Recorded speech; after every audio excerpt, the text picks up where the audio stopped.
Fala pessoal, bem-vindos a mais um podcast. Hoje a gente tá aqui com uma pessoa especial, o Felipe. Felipe, o que você é da Blox? Só pra... Fundador da Blox, founder da Blox. E hoje a gente vai falar um pouquinho mais sobre investimentos alternativos e operações estruturadas. É isso mesmo, Felipe? É isso aí, cara. Boa. Comigo também tem o Thomas. Fala, pessoal. Host, e o Tomás. Tá Meu xará, né? quase igual, né? Thomas e Tomás, especialista aí de investimentos e também assessor. Bom, vamos lá. Fê, se você puder explicar um pouco mais o que é essa operação estruturada, ou enfim, tem a ver com crowdfunding também ou não? Tem a ver, mas vamos lá. Pô, primeiro, muito obrigado aí. É um prazer estar aqui nesse programa, né? Primeira vez que eu venho aqui, né? Parabéns pelo estúdio, tá bacana. Seja bem-vindo. Tenho certeza que vai sair muita coisa legal daqui. Cara, assim, quando a gente fala, pessoal, de investimentos alternativos, operações estruturadas, basicamente a gente está falando de, não é algo exógeno, né? Mas a gente está falando basicamente daquelas operações que estão disponíveis nos mercados líquidos. Então, a gente aqui fala de investimentos privados e, se a gente quiser botar num grande guarda-chuva, investimentos mais ilíquidos, investimentos que têm começo, meio e fim, diferentemente daqueles de uma ação, de um fundo listado na bolsa, por exemplo, que você consegue tradear, né, que você consegue vender. Então, operações estruturadas, elas são estruturas montadas, né, em cima de determinados instrumentos financeiros que você tem começo, meio e fim. Juntando operações estruturadas com investimentos alternativos, a gente chega nesse pacote de investimentos direto na economia real, investimentos direto em operações da economia real. Quando a gente fala economia real, para ficar claro aí para todo mundo, a gente está falando dos segmentos da economia que todos nós conhecemos. Agronegócio, real estate, infraestrutura, né, energia, telecom, saneamento, ativos judiciais também é um tipo, né, de operação conhecido como legal claim. Então, esse é o mundo, né, que a gente na Blox vive, porque a gente entende que com a evolução da tecnologia, com a evolução do acesso direto a boas oportunidades, a gente precisa de um mecanismo, de um meio, de uma plataforma para que esse investidor, ouvinte, né, nosso telespectador, ele possa acessar também essas oportunidades. E qual a diferença, só para a gente resumir aqui para todo mundo, basicamente é uma estruturação, sendo bem simplória aqui na ideia, é um CRI, que você vai buscar uma empresa que precisa emitir uma dívida lá, capitalizar alguma parte do negócio dela, e agora a gente vai fazer isso através de uma ferramenta diferenciada, que a Blox é uma das precursoras desse mercado no Brasil, né? Acho que é legal a gente ressaltar isso.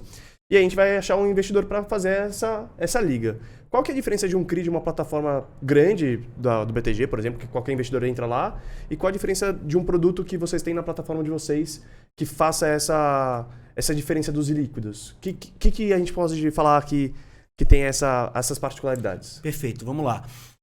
A diferença no sentido exato do exemplo que você trouxe, né, que é um instrumento de um CRI, é nenhuma, zero. O que muda? Né? E aí vem uma questão de foco, né, de foco, de segmentação. Muda duas coisinhas básicas. Primeira, que é o range de oportunidades que a gente está focado. O nosso business, né, a Blox, no fim do dia, a gente poderia dizer que é um investment banking digital. Então, eu sou um banco de investimento que foco em 3 caixinhas. Originação de operações, estruturação de operações e a distribuição dessas operações. Não necessariamente sempre as mesmas operações ou os mesmos produtos. O teu exemplo foi muito bacana, né, em cima do CRI, mas é legal pegar a oportunidade para dizer que, ao originar uma determinada operação, quando a gente fala operação, né, um empresário que tem um loteamento que vendeu 50% do loteamento e ele precisa de uma grana para começar ali as obras de infraestrutura ou até para fazer um outro negócio. Pronto, ele tem um recebível. Esse recebível, são contratos que pingam todos os meses na conta dele, né, um recebível. Ele procura um determinado banco de investimento, uma boutique de investimento. Os grandes players do mercado, BTG, Banco de Investimento, Itaú BBA, Banco de Investimento, o Banco de Investimento da XP, naturalmente estão focados em emissões muito grandes, né? Esse nosso exemplo aqui, mega milionários, né? Mega milionários, o que está super bacana. Mas esse nosso exemplo aqui de uma potencial emissão de 20 milhões de reais, 22, 23, 24, em tese, fica desassistido. Então, o mesmo processo, pessoal, que o investidor, né, passou de financial deepening, ou seja, que o investidor passou de ter acesso a oportunidades de investimento em ação, multimercado, bons fundos, etc., os empresários, nesse small middle market, também estão passando. Então, uma vez que essa operação chega, ela é analisada por um time, etc., da mesma forma que acontece dentro de uma grande estrutura. E aí, na estruturação, é que nós vamos dar um carimbo, vamos dar um nome. Por isso que eu não gosto de que o produto nasça com um nome. Pô, isso aqui é um CRI. Não, por quê? O que é que ele pode virar, né? Então, dentro desse contexto, é que a gente vai dar um nome para esse produto. Vai colocar ele dentro de um pacote. Esse pacote envolve, naturalmente, regulamentação, porque quando a gente fala de um CRI, é uma operação de securitização, precisa ser emitida por uma securitizadora. Perfeito. A Blocks tem uma securitizadora. Essa operação, se for virar, por exemplo, uma debênture financeira, também precisa ser emitida por uma securitizadora. Se for virar um CRA, é emitido por uma securitizadora. Não, mas é uma operação menor. Isso aqui tem como sair através do crowdfunding, que é uma das engrenagens que a Blocks tem para atender esses empresários. Mas não é tudo via crowdfunding? Não, até porque o crowdfunding tem uma limitação de volume. Você só pode fazer emissão até 15 milhões de reais. Então, se encaixar para fazer essa emissão via o crowdfunding de 1 a 15 milhões, legal, e dá para sair pelo crowdfunding. Uhum. Então, na essência, estamos falando do mesmo produto que foca em um nicho de mercado mais small middle market, que por sua vez terá embutido um risco maior de crédito, naturalmente, só que junto com o risco tem também um maior retorno. Então, são as famosas, né, pra galera aí pegar, a galera que gosta de se aprofundar nos temas, a famosa diferença entre uma operação high yield, ou seja, alto retorno, e o que se fala de high grade. Um CRI emitido pela Redditor, como teve, né? Sim. Da Redditor, que é uma empresa AAA, etc, etc, é uma operação high grade. Por ele ser high grade, ele vai pagar uma taxa menor. Uhum. Mas um CRI emitido pelo Madeiro. Está estruturando. A gente teve um exemplo bom. Madeiro, que era 476 e aí, não sei se não foi possível sair, né? Foi pro varejo. Foi dando downgrade. Para 400, como se fosse um... Como se o varejo não fosse smart o suficiente para entender, né, o que é bom ou ruim. Mas e não que é um produto ruim. Não que é um produto bom ou ruim, mas ele envolve mais risco do que uma outra operação que às vezes paga a mesma coisa, né? Então não faz sentido você se arriscar mais no mercado buscando taxas que são convencionais ou taxas que você consegue ter maior segurança. Aí também um ponto, né, de alocação, e certamente o investidor, né, ele tem informação, tem conhecimento através aqui do Mundo Invest, através de leituras, portais, etc. A gente não pode esquecer a regra de ouro de você diversificar. Então não é, mas toda a minha alocação ela vai estar em operações high yield, como eu brinco, dedo na tomada, né? Não dá para ser.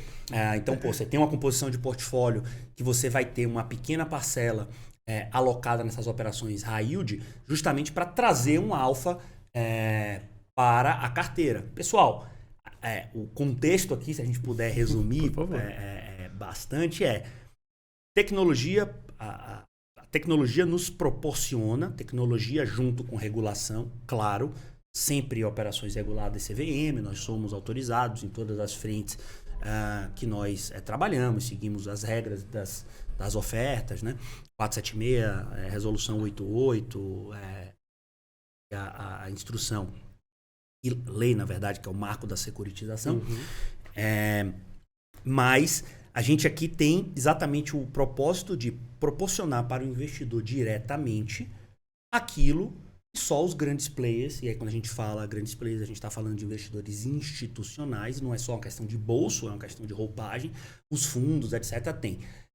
E essa diversificação que a gente está falando, qualquer multimercado, por exemplo, crédito privado, ele vai ter. Exato. Porque se todo mundo entrar no CRI da Rede Dó e no CRA da JBS, a rentabilidade vai ser flat de todo mundo. Exato. O que diferencia um ao outro? A gestão exatamente essa gestão ativa e a prospecção de oportunidades menores que vão entregar o alvo. E essa é exatamente a nossa missão, né? O nosso desafio. Perfeito. E, desculpa, acho que assim, eu sou responsável pela parte de fundos aqui dentro da EWZ, então só corroborando o que você está falando. Cara, essa literalmente é a diferença entre os fundos, né, que dentro do seu portfólio tem ali uma pimentinha a mais, né, e tem capacidade de fazer uma análise de crédito que o permite, né, de fato, dar entrada em um papel como esse, dos fundos que vão estar em CRI de Redditor, CRA de JBS, que fazem todo sentido. Claro. Mas à medida que o fundo está exposto só a isso, ele não vai trazer a rentabilidade que poderia em relação aos seus pares. E ele está fazendo um trabalho que o próprio investidor, né, médio poderia fazer. Sozinho, né? Sem pagar acesso ao CRI sem pagar taxa de ADM. E ao CRA de JBS. Agora, quando a gente está falando a nível BTG, existe, né, acesso a papéis um pouco mais dedo na tomada, mas para investidores com um ticket bizarro. Então, eu acho que até uma coisa que não sei se faria sentido a gente começar a pensar, mas que me vem à cabeça. Será que então a Blocks não vem para democratizar determinadas alocações, determinados portfólios e assim deixar, né, o investidor varejo, o investidor médio também construir um portfólio diversificado com responsabilidade? É exatamente esse o nosso propósito. É democratizar ambos os lados, né? Tanto o lado do empresário, como a gente comentou, né? Que poxa, por que o tio João, e aí não é tio João que é da padoca da esquina, mas é tio João que tem uma indústria de panificação e fatura 150 milhões no ano, ele precisa expandir a atividade dele, nesse exemplo, e ele compra direto do produtor, etc, etc. Poxa, por que ele necessariamente tem que pegar dinheiro no Banco do Brasil ou no Bradesco, e ele não pode emitir um CRA, por exemplo, como o Burger King? Perfeito. Peguei aqui um exemplo parecido. Então, o seu João também poderia. E do outro lado, para responder a tua pergunta, indo aqui ora, se o seu João está emitindo, por que a gente não pode também baratear? Só vai ser possível o seu João emitir um CRA menor se a gente eliminar a maior quantidade de intermediários possível.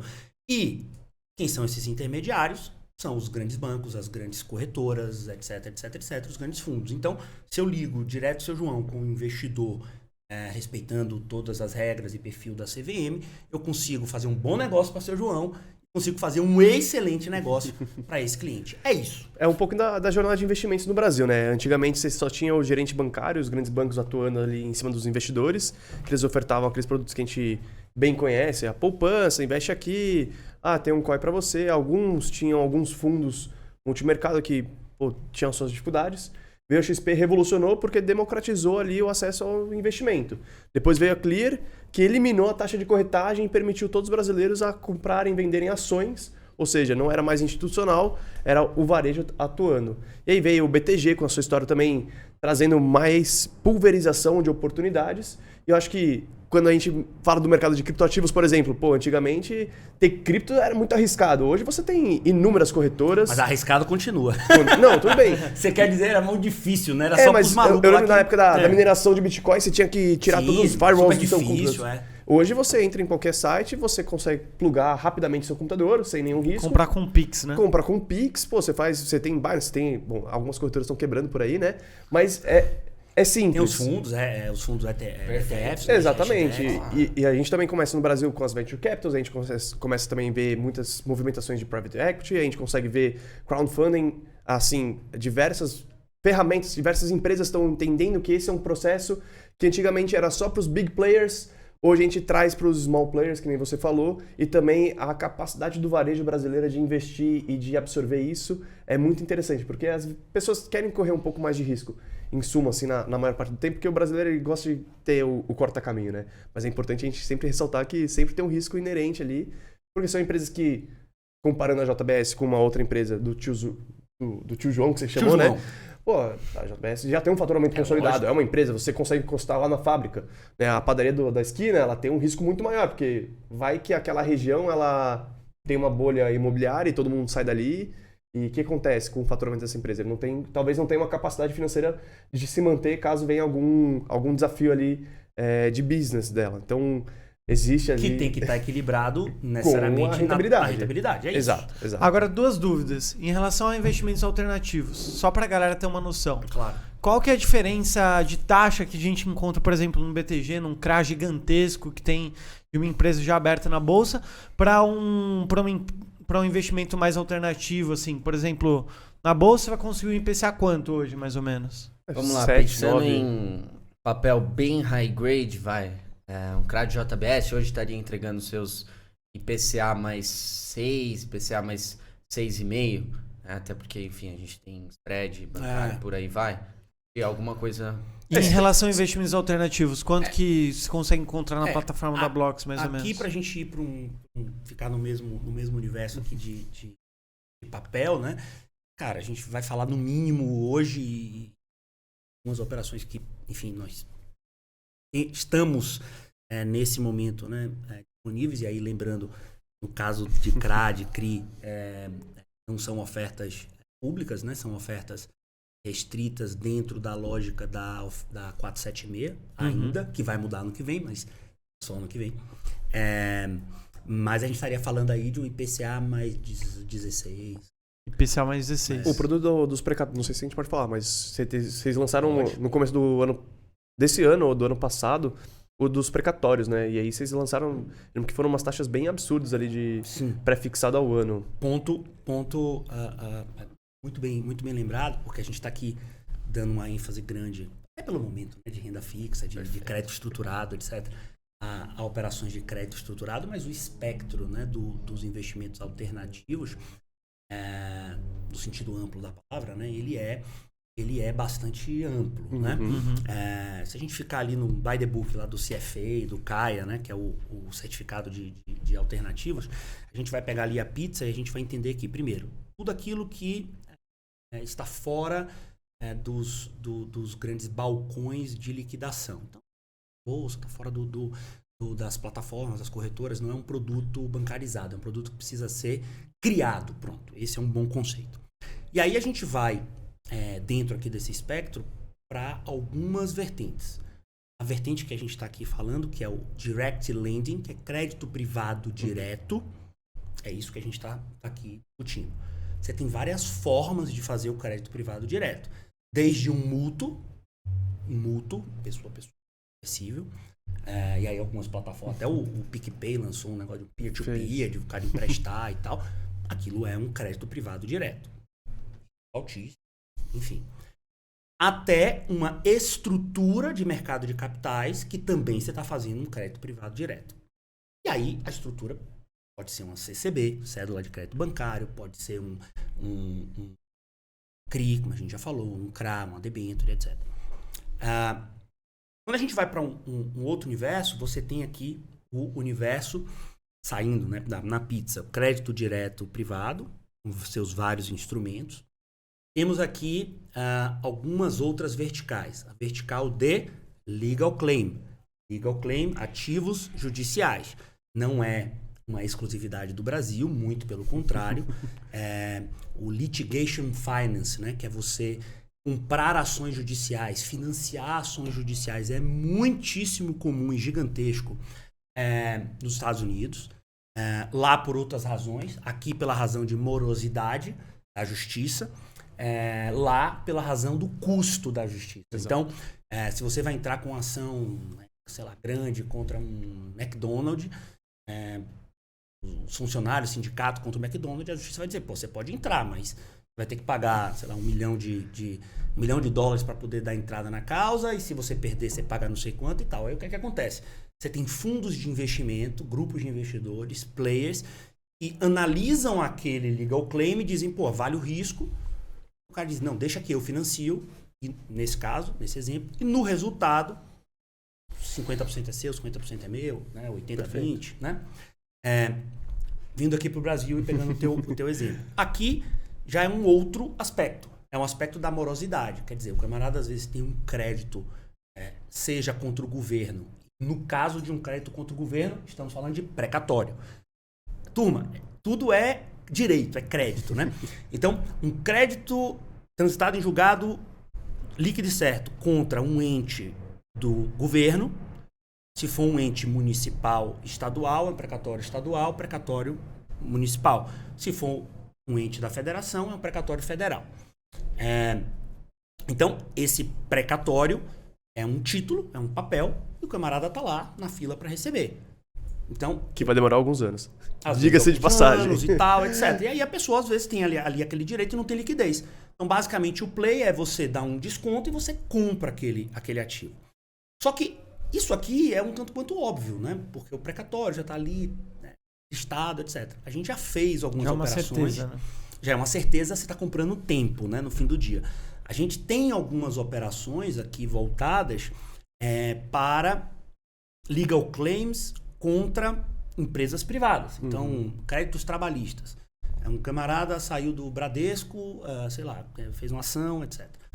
Ele tem lá $1 milhão para receber.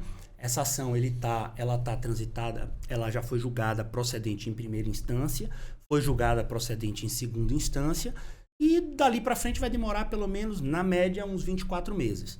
Faz-se uma conta e um grupo de investidores, né, um pool, consegue fazer essa aquisição. E aí a gente estaria falando de uma rentabilidade, um retorno-alvo de uns 35% ao ano, mais ou menos. 35%? E a Blocks negocia precatórios, porque aí se abre uma nova porta. Porque, de novo, BTG é um player bem forte na parte de precatórios, mas aí a gente está falando, nunca entrei a fundo, é a área de special seats dentro do BTG, que inclusive conheço o responsável, mas imagino eu que sejam volumes grandes e precatórios talvez, tem que ser o federal, né, bolinha, que muitas vezes não é o que o pessoal tem na mão e aí fica refém daquilo sem poder fazer nenhum tipo de movimento. É isso aí. O precatório em si, como eu disse, é o filé mignon, é o filé com fritas, né? Aquele prato óbvio, filé com fritas e purê. Né? Filé com fritas, purê, saladinha e tal, tá em todo lugar. Mas a justiça brasileira, né, felizmente ou infelizmente, o Brasil é o país mais judicializado do mundo. Exato. Então, junto com isso, você tem novas ações entrando todos os anos em diversos temas, né, específicos. Então, você tem uma fonte quase que inesgotável, né? E claro, cada player vai trabalhar na sua tese. Outro exemplo. Infindáveis, mas você pode ter uma tese aqui de recuperação judicial. Você compra créditos de empresas em recuperação judicial, com o objetivo de sentar na mesa e negociar com o devedor, né, do outro lado, seja para trocar em equity, em participação na empresa, seja para fazer algum tipo de operação, né? Enfim. Eu tenho um amigo gestor, que é um dos caras que eu mais admiro no mercado, que é o Valério Marega, WNT, uma gestora, não me capta assim, porque é só realmente focado ali em profissionais. Eles acabaram de fazer a operação com a Restock, com a Lelis Blanc. Foi eles que fizeram. Que foi o quê? Empresa listada, eles vão fazer agora um fechamento de capital e basicamente os caras compraram a dívida, uma debênture conversível, rasparam a dívida inteira e aí sentaram com a empresa e disse, pessoal, vamos negociar aqui e vamos virar esse negócio. A tese aqui já é uma tese de turnaround, né? De fazer um turnaround ali na empresa. Cara, são infindáveis as oportunidades. E aí, o que é que a Blocks faz? O dia inteiro, todo dia, desenvolver teses que façam sentido, estejam de acordo ali com o momento, para gerar essas oportunidades para os investidores comuns. A gente pode falar de umas coisas bem diferentes aqui, viu, gente? Vinho, cemitério, um negócio que a gente gosta. Esses dias, agora na pandemia, esses dias eu vi um fundo imobiliário de cemitério. Isso é. Care 11, é um primeiro fundo. Care 11? Nossa, que nome mais infeliz, né? Care 11. Nome fundo bom, é da Zion. E Fê, só pra gente já costurar aqui, a gente entendeu que, pô, são produtos bons, regulamentados, trouxeram uma conexão entre small players e varejo, acho que isso é fantástico. Mas quando a gente fala de investimento, a gente precisa entender o que o investidor precisa ter para participar dessas emissões aí de produtos estruturados. Seja ele precisa estar em alguma segmentação de investidor, ele pode ser um investidor geral, e qual é o ticket baixo ali para ele fazer uma primeira entrada, para ele começar a experimentar esse tipo de produto. Show de bola. A resposta para a tua pergunta é depende. Virou economista, não brincadeira. Não sou não. Mas sou advogado de formação, então... Então eu conheço bem a figurinha. Então depende mesmo, né? Depende, você quer o quê, né? Mas enfim, não. Mas de fato, depende do tipo de oferta que nós estamos falando, né? A rigor, se a gente... Vamos por partes. Vai falando aqui de uma operação... de equity, né, que usa um instrumento do crowdfunding, a emissão do contrato de investimento, ele para qualquer tipo de investidor, não tem nenhum tipo de limitação. O investimento mínimo nosso, e é uma escolha, né, da plataforma, ele na média é de R$10 mil. Algumas operações R$5 mil com uma cota mínima. Legal. Quando a gente vai para uma operação de crédito estruturado, né, CRIs, CRAs, etc., esses produtos são ofertas que saem, né, na regra, é a instrução CVM 476, e são produtos para investidores, no mínimo, qualificados. Investidores qualificados são aqueles que têm R$1 milhão patrimônio que declaram investido. Ter ou que tem? A regra é bem específica, né, que declaram ter, né, um patrimônio investido superior a R$1 milhão, ou que preencham outros requisitos, como, por exemplo, certificações. Ser certificado, ter expertise, né, no mercado, trabalhar no mercado, etc. Vamos dar um exemplo mais prático para a galera aqui de alguns investimentos que a gente consegue encontrar na Blocks, para dar uma clareada aqui. Quais são os investimentos? Quem que é a pessoa que está captando esse dinheiro? Quem que é o investidor que pode fornecer esse dinheiro? E como que entra nessa brincadeira? E, no final, se existe alguma garantia para que esse papel, enfim, se vier a acontecer alguma coisa, se existe algum tipo de garantia para o investidor final. Show de bola. Vamos começar de trás para frente, que é bem importante. Sempre, quando a gente está aqui de olho, né, em investimentos, a gente tem que olhar para um famoso tripé, né? Então, você tem que equilibrar rentabilidade, risco, né, e liquidez. Essa equação... A tríade é uma tríade do investimento, não tem como fugir Não tem disso. jeito, né? Então, para você ter mais rentabilidade, você vai ter muito mais risco ou abrir mão um pouco de liquidez, e por aí vai. Bom, dito isso, a gente tem que diferenciar, né, bem importante, dois tipos de operação. Você tendo uma operação de equity, ou seja, você está virando sócio de um determinado negócio, de um determinado empreendimento, você está tomando o risco de performance, o risco de execução. Você está tomando o risco de execução daquele negócio. Quando você vai para uma operação de dívida, você está tomando o famoso risco de crédito. Então, numa operação que envolve risco de execução, precisa se analisar a competência, o histórico, o track record de quem está executando. Não é infalível, mas ajuda bastante. E numa operação de crédito, a gente precisa analisar as garantias, o nome do jogo é garantia, uma frase célebre, né, assim, nos bancos, nos corredores dos grandes banqueiros, né, que o cara diz o seguinte: cara, a única certeza que a gente tem é do default. A gente só precisa saber como nós vamos cobrar. É isso. O default, para quem não sabe, é o risco de crédito quando não paga. Calote. O calote. O famoso deu calote. merda. Deu merda, calote. É aquele amigo caloteiro que não te paga nunca? Default. Default. Ele defaultou. Mas nesse caso, se você tiver uma garantia, por exemplo, o DUT do carro dele, você vai lá e toma o carro. Exato. É Perfeito, isso. perfeito. Então, todas as operações seguem aqui essa lógica. Tá. E aí vamos para alguns... Vamos focar primeiro no de exemplos. crédito, depois a gente vai falar de Show de equity. bola. Então você pega ali uma operação de crédito, por exemplo, uma operação direta para um produtor rural. Né? O camarada é um fazendeiro que tem lá uma produção de soja, tem terra, etc. Ele está precisando fazer ali um capital de giro para poder o custeio dele. Tem muito Bancar isso, safra. Bancar safra, etc. Originou, a gente analisou qual é o histórico do camarada, para onde vai, realmente ele entrega, ele tem... Legal. Vamos fazer o que então? Vamos gerar um instrumento. Nesse caso, nesse meu exemplo, a gente pode estar falando aqui de uma CPR, que é uma cédula do produtor rural. Para quem não sabe, tem isenção de imposto de renda para o investidor pessoa física. Tá? Essa cédula do produtor rural, CPR-F, ela pode ser inclusive registrada na B3, né? Na CETIP, é um papel que tem lá, pode ser registrado, custodiado, né? E liquidado por lá. Nesse caso aqui dessa CPR, caso até concreto, a gente está falando de um papel que vai buscar ali CDI mais 6, com uma duration, né? Um prazo de 24 meses.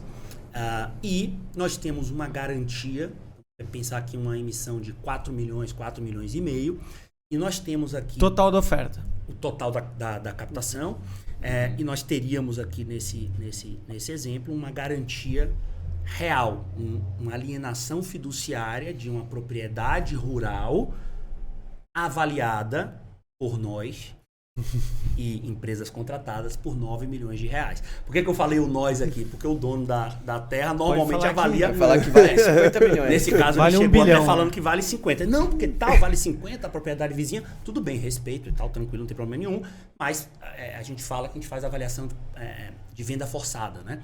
Então, esse caso dessa operação é isso. Poxa, temos aqui um papel que eu tenho o dobro da garantia, né? Dentro de uma estrutura que é uma terra, que vale, né, alguma coisa, não é no meio do nada, ele é produtivo, senão ele não estava... Captando 4 milhões. Para produzir soja, sei lá, nesse exemplo. Teve safras anteriores, então é um negócio que tem preço. É isso. Poxa, o camarada, de fato, sei lá... E aí, bicho, é cada história, porque a gente está lidando com o ser humano, está lidando com o empresário e tal. O camarada entrou numa depressão profunda, separou da mulher, a mulher trocou ele por um Faria Limer, né? trocou o fazendeiro pelo Faria Limer, e aí o camarada entrou em depressão e desandou lá o negócio dele, defaultou, não pagou a operação. O que nós vamos fazer? Executar, ter boas e velhas dores de cabeça de execução. Isso quem ficar responsável de fazer é a Blocks. Nesse caso específico, podemos dizer que é a Blocks, mas através de uma estrutura que a regulamentação, né, traz, que é a estrutura do agente de cobrança / agente fiduciário. Então, pode fazer parte do mesmo ecossistema, mas também tem players que são especializados nisso. Em fazer isso. Então, é isso.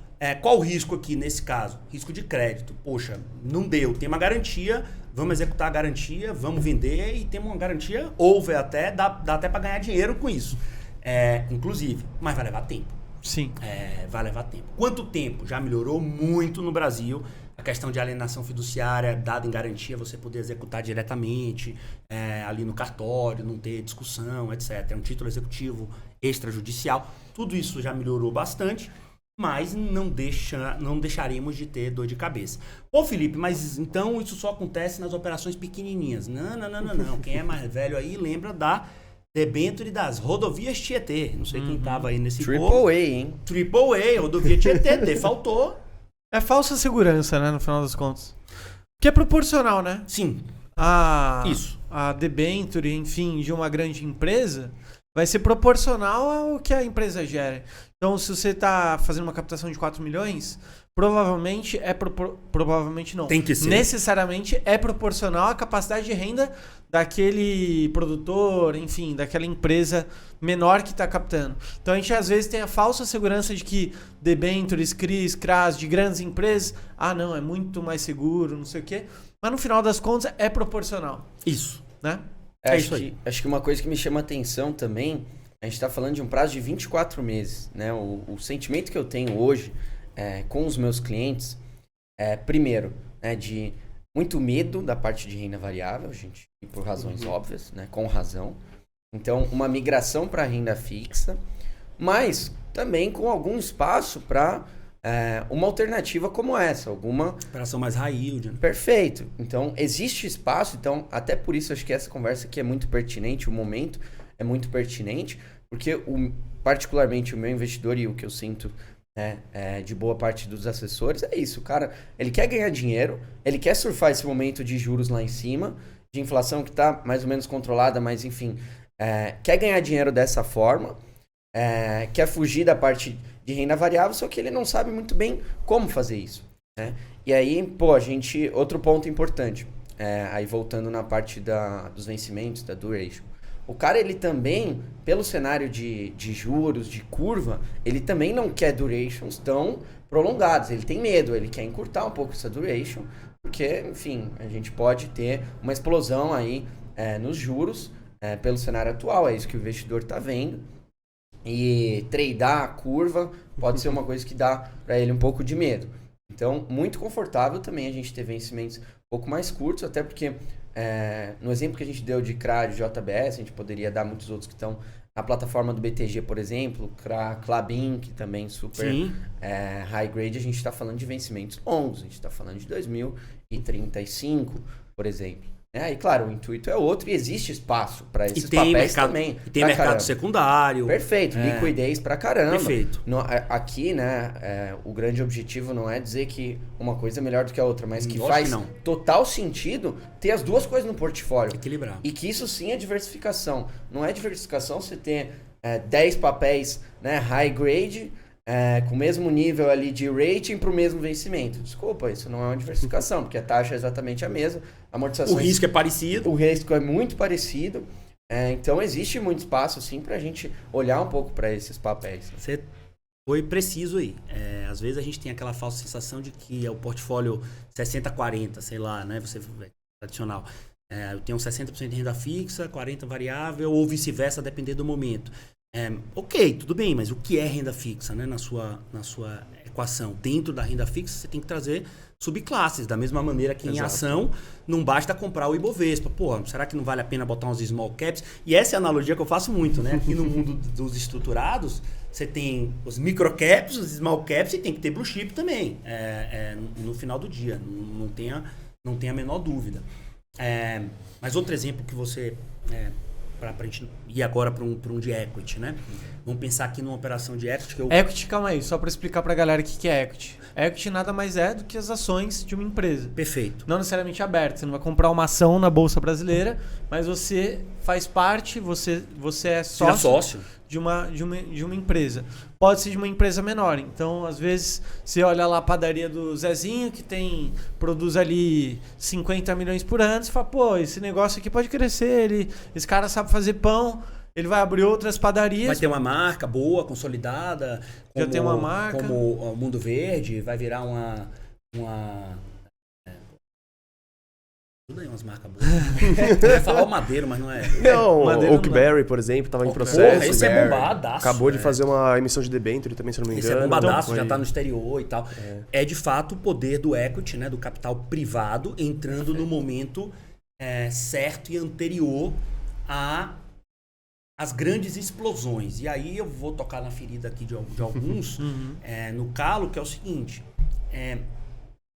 Isso tem se acelerado tanto e ficado tão evidente, como a gente viu o Nubank fechando capital aqui na Bolsa. Por quê? Porque ele tem uma tese clara de que o mercado não está entendendo, reconhecendo a minha tese, tal, fecha isso aqui, deixa eu seguir minha vida, depois eu volto.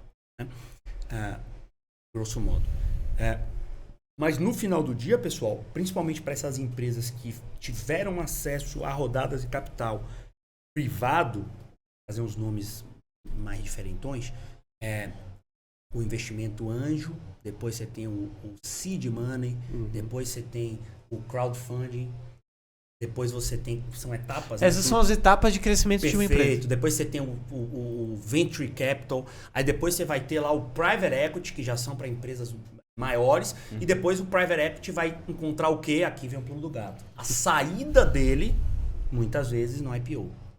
Aí, quando a gente vê o TC, nada contra os caras, né? Traders Club, quando a gente vê Get Ninjas, quando a gente vê Enjoei, quando a gente vê Melios caindo consideravelmente, não estamos desmerecendo a qualidade da empresa, mas nós estamos avaliando que quem perdeu dinheiro no fim do dia foi um investidor que comprou no topo que executou a liquidez, né? Quem entrou no início da festa. Perfeito. Que o início da festa, então, o cara é o malvadão? Não necessariamente, porque ele tomou muito risco, ele tomou mais risco do negócio. Exato.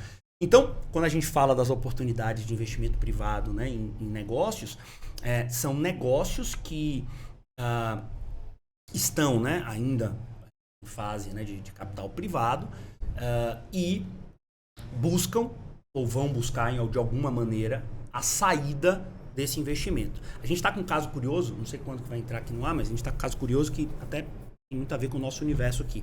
Olha que coisa interessante, a gente está com oferta pública na plataforma da Blox aberta, captando o recurso, captando sócios, 8 milhões de reais de oferta, já temos 5.500 mais ou menos, para virar sócio da Levante. Levante, casa de research, holding e tal, concorrente da Empíricos, Rafael Bevilacqua, a grande Rafa. Concorrente da Empíricos, concorrente da Suno, concorrente da... enfim, tantas outras casas de research. Tá lá, público, né? Todas as informações, uma turma que, porra, tá crescendo pra cacete, deu uma rentabilidade, né? Cresceu 200% agora nos últimos anos. São sócios da XP. XP comprou 20% da Levante. E a Levante, antes dessa rodada de captação. Antes dessa rodada, já é sócio. E olha que coisa legal.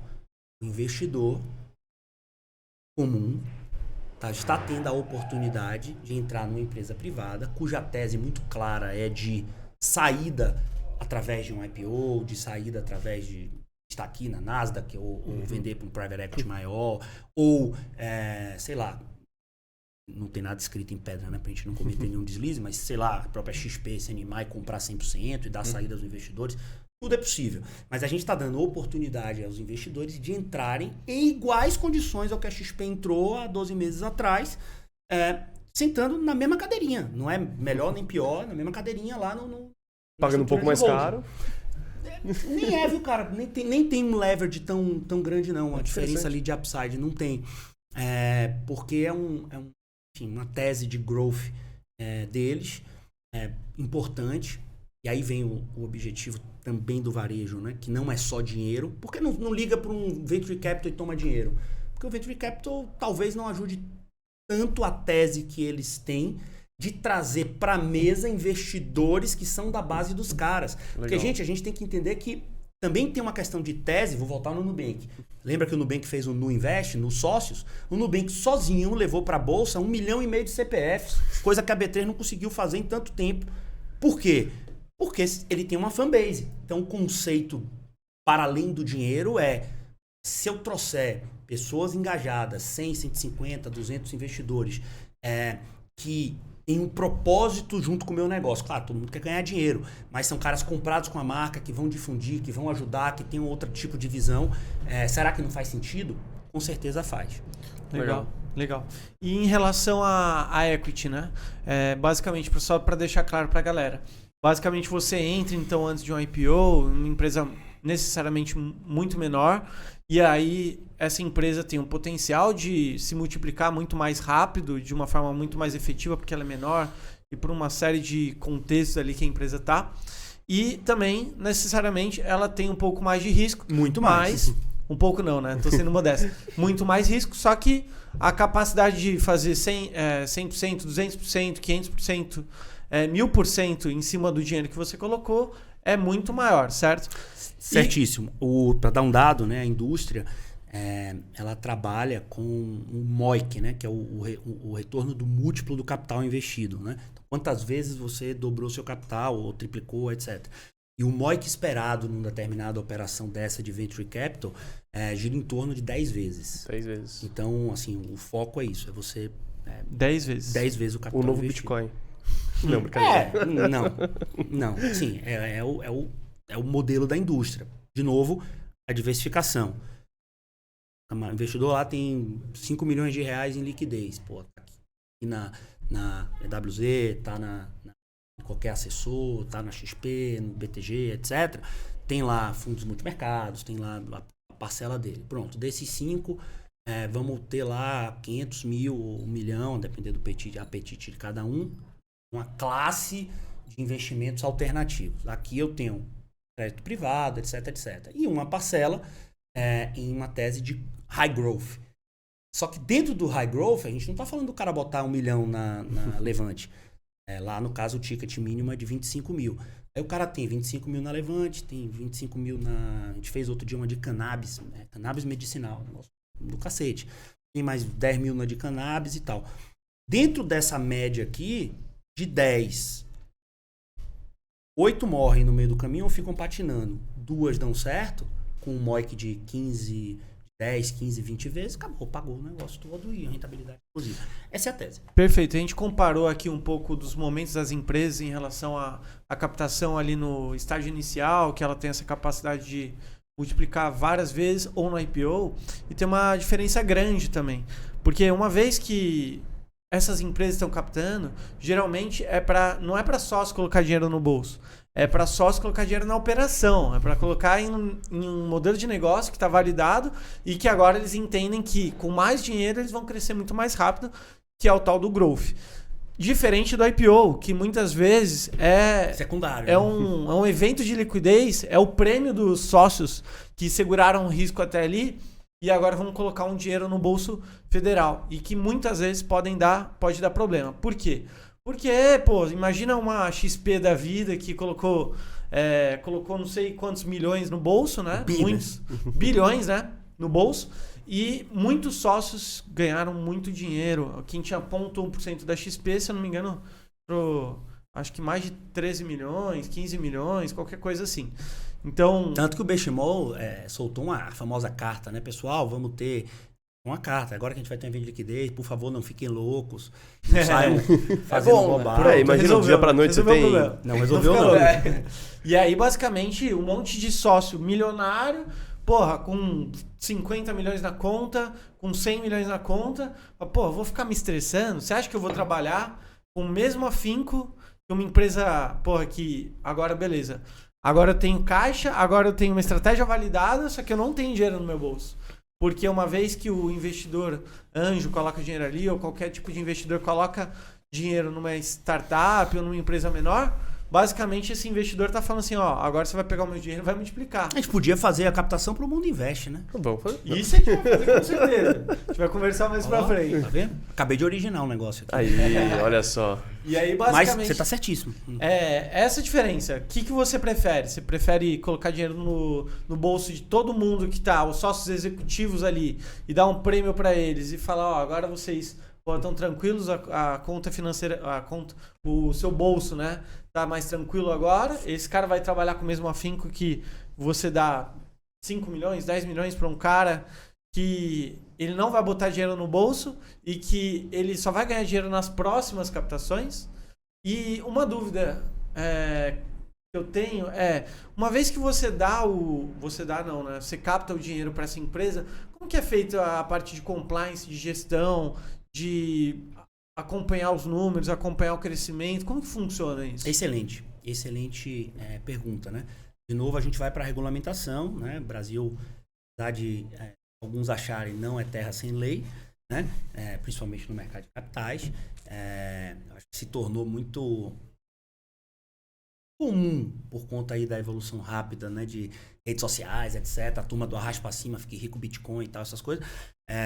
Mas o regulador, você vê, tá de olho, tá correndo atrás e tá... A gente só tá conversando aqui dessa democratização, porque o regulador está atento a privilegiar, né, empresas que querem seguir a regra. Então, primeiro está se criando toda a infraestrutura, né, de regulamentação, para depois fazer a caça às bruxas aí da galera. Então, fiquem de olho, né? E essa turma faraó do Bitcoin e tal, esse negócio daqui a pouco vai dar chabu. Então, voltando aqui para a regra, Se estivermos falando, né, e provavelmente sim, exemplo da Levante, de uma oferta pública realizada através da instrução 88 da CVM, que é o crowdfunding, após o período da captação, importante até explicar para o pessoal como acontece, o regulador foi muito safo, copiou a regra dos Estados Unidos, da SEC, Jobs Act, Ctrl-C, Ctrl-V, tropicalizou e tá tudo certo. Tropicalizou, essa é nova. Mas é sempre assim. Tropicalizou. E você sabe que eles falam... Eu admiro demais a turma, os reguladores e tal, porque uma que trabalha com recursos escassos e tal. Inclusive o presidente atual do CVM, estive num evento no Rio semana passada, da BVCap, deu uma palestra, cara jovem, irmão... Siga firme. Ele está fazendo um trabalho fantástico para todos nós, né? De mais acesso, né? Empoderar, né, o mercado de capitais. E que, por sua vez, você não está botando dinheiro no bolso de banqueiro, você está botando dinheiro no bolso de investidor e você está fomentando a economia e a economia girando é melhor. Mas vamos voltar para o assunto. Regulamentação. Então, a 88, uma vez que uma empresa...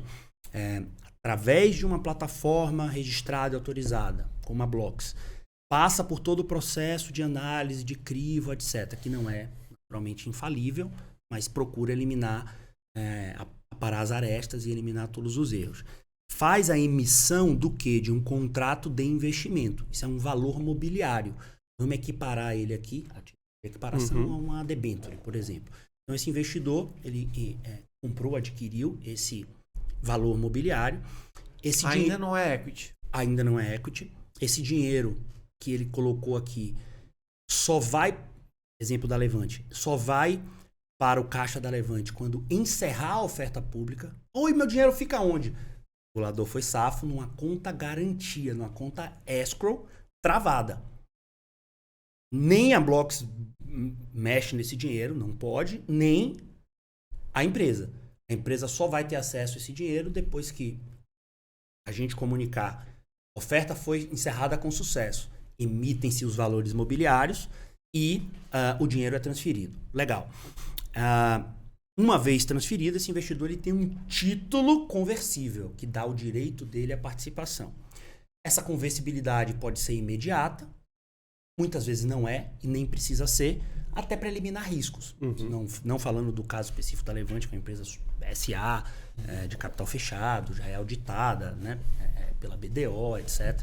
Até para a XP entrar, né, teve que ter uma puta auditoria. Mas quando você vai para uma empresa de menor porte, a gente não quer tomar como investidor risco trabalhista, risco fiscal. Então, você fica fora da confusão ali da limitada, com o direito de conversibilidade, você vai converter no momento adequado. Mas a própria regra, então, após finalizada a captação, ela obriga a empresa a fazer relatórios minimamente trimestrais, sob pena, tem nada a ver com lei das SA, sob pena dela ser considerada inadimplente, ir para o livrinho, a blacklist da CVM, nunca mais poder acessar o mercado de capitais, etc. Onde que ela faz isso? Nós temos, toda a plataforma é obrigado, né, pela regra, foi além, tem um ambiente bem interessante, a possibilitar e oferecer uma espécie de relação com o investidor. Então, a empresa emissora, ela tem uma área de RI, da mesma forma que a gente vê dentro os RIs, dentro da Blocks, onde o investidor que faz parte daquele projeto acompanha balanço, relatórios, apresentações, chat, videoconferências, etc. Tem aqueles empresários que fazem o mínimo, tem aqueles empresários que são over e usam meio que até como uma rede social para ter mais transparência. Né? Totalmente. E você sabe que esse case é um case legal. A gente tem um empresário que é uma rede de motéis, chama Drops. Ele já fez 6 operações, várias unidades moteleiras, né? Então, um negócio super rentável, super bacana.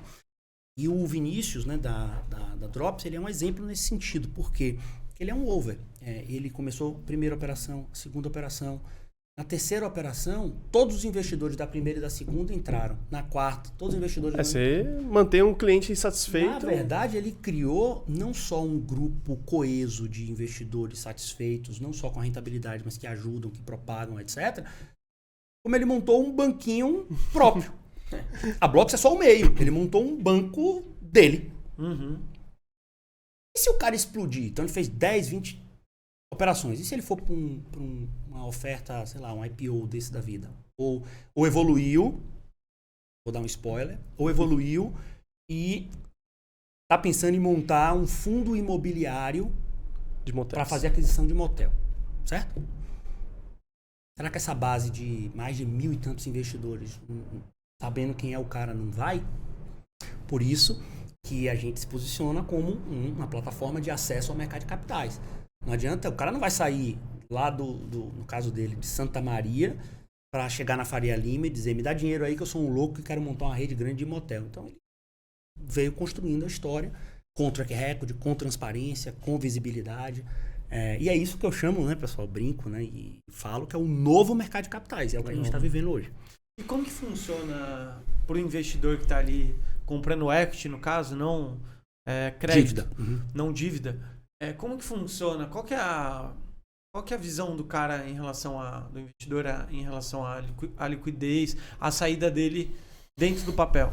Porque no final das contas, o que vai fazer com que ele saia talvez uma nova captação, só um IPO, como que funciona? Uma excelente pergunta, depende da tese. Uma tese como o exemplo da Levante, por exemplo, de growth, é uma tese que busca dar um exit num evento de liquidez. Uma tese, nós temos outras teses que são teses de dividendo, de receita, né? Teses de distribuição mesmo de resultado. Por exemplo, tese bem sucedida nossa é a tese de investimento direto em usina de energia solar. Basicamente, o investidor é sócio equity de uma empresa, no caso uma SPE, Sociedade de Propósito Específico, que capta o dinheiro, 3 milhões, 4 milhões, 6, 8, 10, para construir usina de energia, conectar essa usina na rede, vender essa energia para consumidores em geral, e todos os meses, assim como um aluguel, ele pinga dividendo. Só que, comparativamente ali com um imóvel, a gente está falando de um yield aqui de 2% ao mês. Entendeu? 2% ao mês. Uhum. A desvantagem desse tipo de negócio, que vai pagar dividendo, é que vai valorizar menos a equity. Mas, por outro lado, você tem o dividendo. Sim. Valoriza um pouco menos. Não valoriza. Nesse caso não valoriza, é mais dividendo. Nesse caso aí até deprecia, vamos pensar assim, numa ótica de longuíssimo prazo, porque a vida útil do equipamento vai acabando. Mas, mas pensa, e aí dando até uma das teses bacana, dica aqui pra turma, né? De investimento. Hoje, juro lá em cima, né? Por que eu vou pegar um negócio de 2% agora e tal? Se eu tenho 200% do CDI, aí que vem a questão da valorização, que é o tal do yield compression, né? Que é você ter uma compressão de taxa. Você entrou agora. O Smart Money está fazendo isso agora. Por quê? Porque o cara entrou a 2 ao mês, contando que um dia, se o Brasil não explodir, né? E nunca explodiu, acho que não vai ser agora. Não sei, só se Putin mandar uma bomba. Não é muito difícil. Mas acho que é difícil. Mas a gente tá longe. As armas russas não chegam aqui com Mas eficiência. a gente aqui dentro mesmo, a gente briga, mas a gente se entende. No fim do dia, agora na Copa vai todo mundo se abraçar, tomar cachaça, tá tudo certo. E aí, nossa taxa de juros volta para um patamar que eu acredito saudável, né? De 7, 7,5. Você tá com um produto ali rendendo 20. O que você vai fazer? Você vai fazer um yield compression e vai revender essa sua participação, né, essa tese de saída, a 1,5, 1,2. E você consegue, em termos de liquidez, de todos os produtos que a Blocks comercializa, como é que você faz? Porque hoje no mercado você tem o mercado primário, que você consegue fazer ali a negociação, o mercado secundário, o mercado de balcão para pequenos negócios, onde você consegue ir lá e negociar. Na Blocks eu quero fazer uma execução antes do vencimento. Eu tenho essa possibilidade de saída de investimento? Tem. Você tem essa possibilidade. Boa pergunta, obrigado. Você fez, eu esqueci de falar. Bom que você lembrou. Então você tem ali a tese começo, meio e fim, né? Naturalmente. Mas no meio do caminho muita coisa pode acontecer. Nós estamos falando do mercado privado, que ele tem necessariamente uma ausência de liquidez. Mas uma ausência de liquidez não significa você tem a impossibilidade de, no mercado de balcão, comercializar a sua participação. Inclusive, negócios na plataforma acontecem todos os dias. Vocês fazem secundário dentro da plataforma? Todos também. os dias. Dentro desse ambiente, inclusive esse é um dos motivos que o regulador obrigou a montagem desse ecossistema. Todos os dias investidores dizem, pô, eu quero vender minha participação. Ágil, deságil, normal. Ele coloca o preço dele lá, book se de fechar oferta. igual. Book de Mercado. oferta. Cada um, negociação privada. O direito é individual, então é disponível individual, cada um. Vocês não fazem nenhum tipo de mediação, marcação à curva? O cara fala, tem um papel que comprei por 1.000, quero vender por 1.500 da cabeça dele. Se alguém quer comprar, ele bora. Fecha negócio. Pode fazer, a gente está no meio de campo, não ganhamos nada com isso. A gente Não ganha nada? Nada. Já digo por quê, não por ser só bonzinho, mas não ganhamos nada com isso, a gente ajuda ali o processo de cessão. Mas, de novo, a CVM. A CVM soltou uma nova regulação, né, de crowdfunding em julho desse ano, em pouco tempo. Dentro dessa instrução, ela trouxe a questão do mercado secundário, mercado subsequente. E dentro dessa organização, a plataforma pode disponibilizar meios e cobrar por isso, etc. Então, muito grosso modo, sem o preciosismo técnico, né? Em breve a gente vai ter aqui um home broker das cotas. Que legal. Só para deixar claro para a galera, o que é o mercado secundário? Basicamente são investimentos que você faz, que você não pode tirar antes do prazo, ou nem tem prazo para você tirar, você vira sócio da empresa, só que no meio desse caminho você fala, puta, não quero mais, preciso de dinheiro. Aconteceu alguma coisa? Aconteceu alguma coisa e você quer sair daquele papel, daquele investimento que você fez. E aí, basicamente, você vai no mercado e fala assim, galera, tem esse papel aqui, eu comprei nessas condições, eu tô a fim de vender por tanto, quem quer comprar? Se ninguém quiser comprar, naturalmente você não vai conseguir vender. Se alguém quiser comprar, você pode fazer a negociação e, naturalmente, esse investimento fica...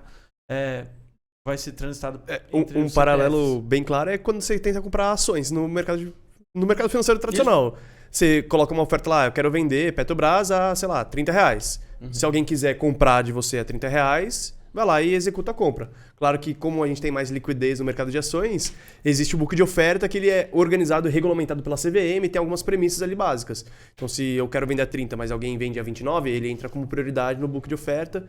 Enfim, tem toda a parte de regulamentação de negócios. Na Blocks, pelo que eu estou entendendo, é um pouco mais livre por conta desse... Tem pouca liquidez, não tem liquidez. São poucas pessoas ainda, né? Se você comparar com o número de CPFs na Bolsa de Valores. E hoje a Blocks está com quanto sob custódia?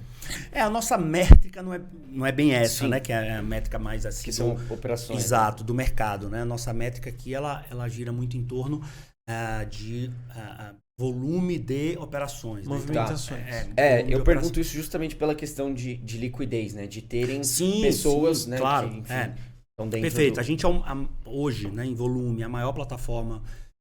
Tenho que dividir, fazer um breakdown aqui por segmentos, né? Então a gente é a maior plataforma hoje de investimentos alternativos usando a 588, né?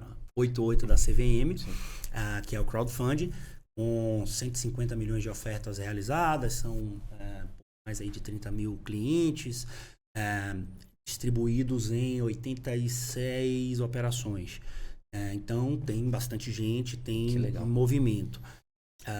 No outro quadrante aqui de crédito estruturado, é uma história um pouco mais recente, mas bem ousada. A gente já liquidou 60 milhões aí em CRIs, etc. E estamos com um pipeline aí de uns 3 bi, lá vai fumaça. Que legal. Então ano que vem é um ano bem importante. Fantástico. Legal. E para o investidor, como que ele acessa a Blocks hoje? Ele precisa abrir uma conta? Isso acontece por meio de aplicativo? Eu vou deixar o link para vocês aqui, para vocês abrirem conta na Blocks. Legal. É um link específico. A gente já tem uma parceria aqui com o Uninvest também. É um link que a gente consegue ver ali, dar a assistência que é necessária. É só entrar no site do Uninvest, clicar lá, fale com o meu especialista. Se Qualquer coisa ele já consegue direcionar você, mas também no site do Mundo Invest, na descrição desse vídeo, a gente vai ter lá o linkzinho certinho para vocês fazerem seu cadastro na Blocks e terem não só o acompanhamento da Blocks, mas também o acompanhamento do Mundo Invest. A gente tem essa facilidade aqui dentro de fazer bons negócios. E além disso, uma parceria, né, muito próxima aqui, né, com vocês, no sentido de trazermos produtos exclusivos ou sob medida, né? Vou dar alguns spoilers aqui, mas, poxa, a comunidade aqui do Mundo Invest, né, os usuários, etc. Eles têm um perfil e um gosto que é diferente do que eu tenho na própria base da Blocks. Então, para nossos parceiros, né, mais próximos, faz todo sentido a gente, enfim, movimentar enquetes, etc, ver o que a turma gosta. Pô, quem quer investir em cemitério, quem quer isso, que aí estimula a gente a trazer essas operações de maneira mais enfática, né, e focada. Então, perfeito. O mercado tá só começando, gente. Assim, de verdade, tá só começando esse modelo. Mercado, né? E é muito legal isso, né? Por exemplo, se vocês, quem é empresário está escutando a gente, não sabe como capitalizar o negócio, precisa de um veículo mais rápido, mais acelerado e ter facilidades burocráticas, parar de pegar empréstimo em banco, temos vários recursos aqui, é só mandar uma mensagem pra gente, a gente transmite aqui pro E na própria plataforma. Na própria plataforma do Blocks também consegue fazer isso. Tem lá o botão captar, né? São dois. Sim, são dois ambientes, né? O empresarial e o varejo ali de Vou clicar lá hoje. Ó, vamos fazer esse projeto aqui. Viu? Eu tenho só uma dúvida pessoal agora. Mas como que funciona? Por exemplo, o investidor, ele quer ganhar dinheiro, e também o sócio executivo ali do projeto também quer ganhar dinheiro. E aí vamos supor que tem um valuation lá, uma métrica de valuation da empresa, que é o valor da empresa basicamente, e aí ele faz uma captação de 10% da empresa por 1 milhão, a empresa vale 10 milhões, e aí beleza. Ele captou 1 milhão.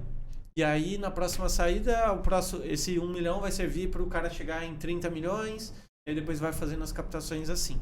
Em que momento que o sócio executivo ele consegue dar uma saída? Porque, no final das contas, sempre vai ser captar mais dinheiro para a empresa, né? Para fazer a empresa crescer. Existe negociações que vocês fazem que por exemplo, 50-50, o sócio executivo já coloca uma grana no bolso? Como que funciona isso? Nós não gostamos. É óbvio. Como plataforma, né? Mas também essa atualização muito bacana porque é atual, né? Essa atualização da regra, né, da 88 da CVM, ela trouxe essa possibilidade, que não era uma gray area ali, né? Mas ela foi explícita, dizendo que há a possibilidade de ter uma parte da oferta, que é 50% inclusive, como secundário. Destinado para os sócios. É possível. Bom, ponto de regulamentação. Indo aí para a tua pergunta, cara, esse é o grande desafio que eu também tenho na própria Blocks, né? Porque, eu tô lá no dia a dia e tal. Fazendo o negócio crescer. Não botei um puto no bolso, né? Mas essa é a adrenalina do empreendedor, né? É a adrenalina do empreendedor que,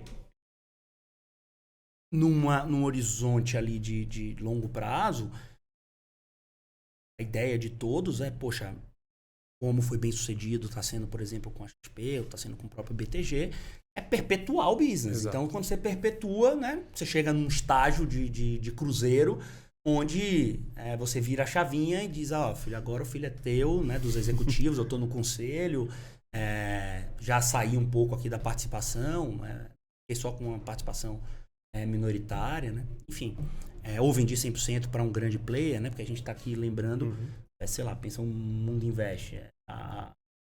Fizemos uma captação, ganhou expressividade e tal, cresceu, dominou o mercado ali da América Latina, Brasil.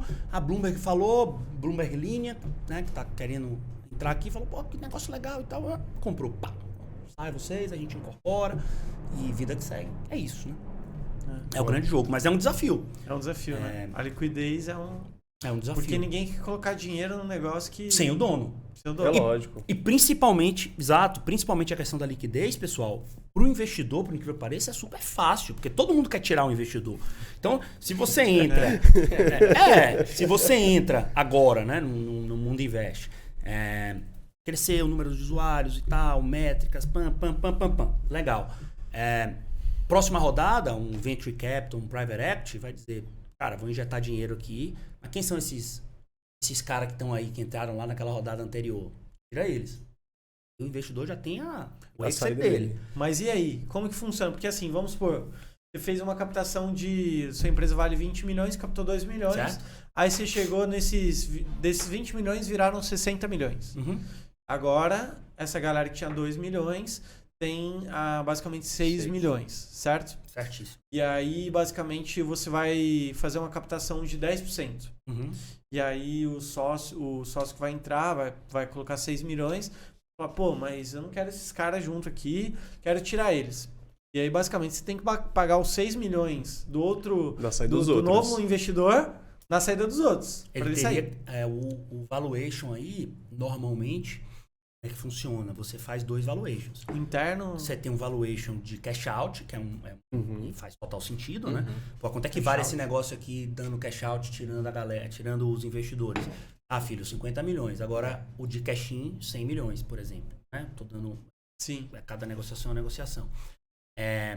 E aí entra uma amarração ali de acordo com o acionista, etc. Prévia captação, trabalho que a Blocks faz, né, na oferta. Mas basicamente a gente tem que seguir uma estrutura da lei das SA. A EVM também indica, né? Onde a gente tem uma estrutura de drag tag along, ou seja, uma oferta firme, o eventual futuro investidor passa. Os investidores minoritários que entraram naquela rodada, eles têm o direito, em iguais condições, de serem dragados. Às vezes, obrigatoriedade, depender da estrutura de contrato, às vezes é meramente se ele quiser aderir, né? É voluntário, digamos assim. Legal. Bom, acho que é isso, né? Já tá quanto tempo aqui? 1 hora e pouco. Mais 1 hora e 20 já. O papo é legal. O papo é muito bom. O papo é muito bom. Mas só pra finalizar aqui, Claro. Qual que é o tamanho, por exemplo, a galera deve estar pensando, porra, tem uma empresa aqui que possa ter uma captação, não sei o quê. Qual que é o tamanho mínimo para você fazer uma captação de equity, por exemplo, ou até de crédito? Legal. A gente aqui trabalha no small middle market, né? Palavra, cada um define do jeito que quer, né? O que é small e o que é middle, mas a gente aqui vai menos até pelo faturamento da empresa, tamanho de funcionário, etc., e mais por capacidade de pagamento, dentro de uma lógica que a nossa operação mínima que a gente foca é R$1 milhão. E Em captação. de captação, de oferta, R$1 milhão, no máximo R$120 milhões. É nesse range que a gente trabalha. Por quê? Porque às vezes você tem, como no caso das usinas solares, um negócio que tem 0 faturamento. Porque é um project finance, é um projeto. Então, a gente vai analisar a capacidade daquele projeto. Então, É a tese. é a tese, capacidade de pagamento dessa tese, né, especificamente.